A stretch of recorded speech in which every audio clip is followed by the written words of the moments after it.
نحمده ونصلي على رسوله الكريم اما بعد فاعوذ باللہ من الشیطان الرجیم بسم اللہ الرحمن الرحیم۔ ناظرین، آج جو ہمارا بیان کا عنوان ہے وہ ہے ذی الحج کی کیا فضیلت ہے۔ ذی الحج کے 10 دن اللہ کو سب سے زیادہ محبوب ہیں، وہ دن جنہیں خود اللہ رب العزت نے قسم کھا کر قرآن میں فرمایا، یعنی قسم ہے فجر کی اور اس کی 10 راتوں کی۔ یہ وہی ذی الحج کی ابتدائی 10 راتیں ہیں جن کی روشنی میں ایمان والوں کے دل جگمگا اٹھتے ہیں۔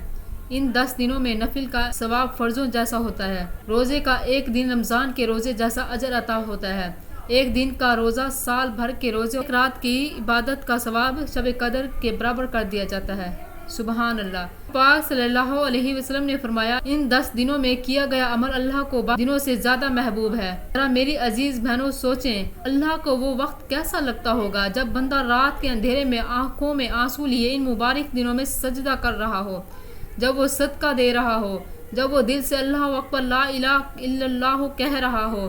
کاش ہم ان دنوں کو یوں ضائع نہ کریں بلکہ توبہ کریں، عبادات کریں، قرآن سے دوستی کریں، اور خاص طور پر عرفات کے دن کا روزہ نہ چھوڑیں جس کے بارے میں اللہ نے فرمایا، یہ ایک روزہ گزشتہ اور آئندہ سال کے گناہوں کا کفارہ بن جاتا ہے۔ ذی الحج کا مہینہ شروع ہوتے ہی دل کی دھڑکن تیز ہو جاتی ہے، بیت اللہ کی یاد دل کو بے چین کر دیتی ہے۔ یہ وہ مہینہ ہے جسے خود اللہ رب العزت نے اپنی نسبت دی، یعنی کہ اللہ کا مہینہ۔ اس مہینے کی عظمت اس بات سے ہے کہ اس میں اسلام کا 5واں رکن حج ادا کیا جاتا ہے۔ آپ صلی اللہ علیہ وسلم نے زندگی میں ایک حج کیا، اسے حجۃ الوداع کہا جاتا ہے۔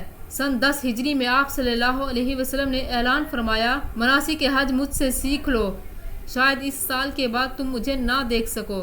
تو میری عزیز بہنوں، ذرا تصور کیجئے، حج ایک سفر نہیں، یہ دل کا سفر ہے۔ یہ وہ لمحہ ہے جب بندہ اپنے رب کے گھر کی طرف جاتا ہے، کبھی لبیک کہتا ہے، کبھی عرفات میں آنسو بہاتا ہے، کبھی مزدلفہ میں خاموشی سے رب کے قریب ہو جاتا ہے، کبھی جمرات پر شیطان کو پتھر مارتا ہے، اعلان کرتا ہے، اے شیطان، میں اب تیرا بندہ نہیں، میں اپنے اللہ کا بندہ ہوں۔ لبیک کی ہر جگہ سے پکار ہوتی ہے، دل کی گہرائیوں سے نکلی یہ صدائیں گویا بندے کا اعلان ہے، اے میرے رب، میں حاضر ہوں، میں تیرے در پر آیا ہوں، میری جان، میری زندگی، میری طاقت، میری محبت، یہ سب کچھ تیرا ہے۔ قرآن پاک میں اللہ تعالیٰ ارشاد فرماتے ہیں، لوگوں میں حج کا اعلان کر دو، لوگ تیرے پاس آئیں گے، پیدل بھی اور ہر دور دراز راستے سے بھی سوار ہو کر بھی۔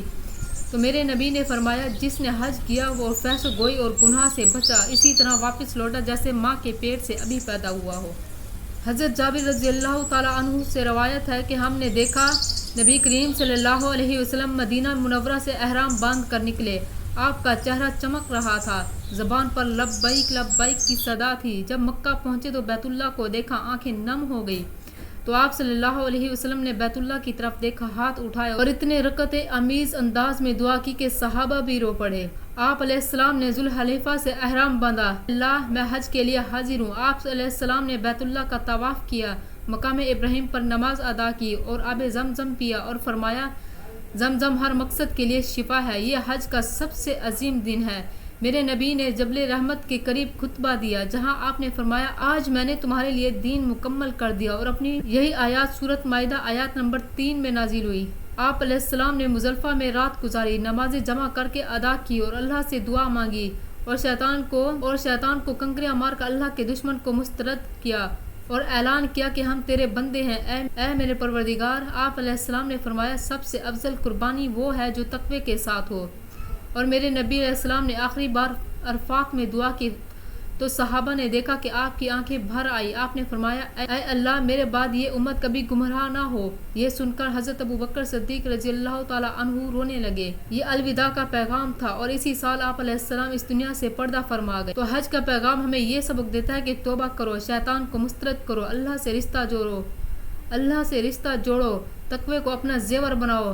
جو حج کرتا ہے گناہوں سے بچتا ہے، اسی طرح واپس لوٹتا ہے جیسے لبیک اللہم۔ عزیز بہنوں، دل کی پکار لبیک اللہم لبیک، یہ صرف الفاظ نہیں، بندے کی روح کی پکار ہے۔ اے اللہ، میں حاضر ہوں، اپنے گناہوں کے ساتھ، اپنی خطاؤں کے توبہ سے لبریز ہے، مجھے معاف کر دے، مجھے قبول کر۔ یا اللہ، ہمیں بیت اللہ کا دیدار نصیب فرمانا ہے۔ یا اللہ، اے اللہ، میں حاضر ہوں، جس طرح تو نے اپنے محبوب محمد صلی اللہ علیہ وسلم کو عرفات میں بخشا، اسی طرح ہمیں بھی معاف فرما، جس طرح تو نے ان لاکھوں حاجیوں کو مغفرت سے بشارت دی اور ہمیں اسی مغفرت میں شامل فرما۔ اے اللہ، ہم نے حج کو نہیں دیکھا، ہم نے کعبہ کو نہیں چھوا، ہم نے مقام ابراہیم پر سجدہ نہیں کیا، دل کعبہ کے طواف میں ہے، روح میدان عرفات میں سجدہ ریز ہے، زبان لبیک لبیک سے پکار رہی ہے۔ یا رحمان اللہ در پر سواری بن کے آئے ہیں، قبولیت کا کشفول لیے آئے ہیں، یہ تیرے فضل کے طلبگار ہیں۔ یا اللہ انہیں خالی نہ لوٹا۔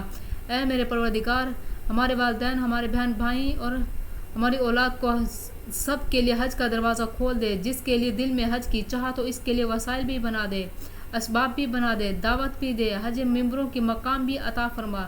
یا اللہ ہمارے دلوں کو پاکیزہ بنا۔ اے اللہ ہمارے نفسوں کو حج کے بعد بھی تابع شریعت میں ہمارے قدموں کو استقامت دے، ہمارے چہروں پر نور بخش، ہمیں اپنے نیک بندوں میں شامل فرما۔ یا رب العالمین، جو حج پر گئے ہیں ان کا حج قبول فرما، ان کے گناہ بخش دے، ان کے لیے جنت کا دروازہ کھول دے، جو اب تک نہیں جا سکتے ان کے لیے اگلے سال کی حج کی راہیں کھول دے۔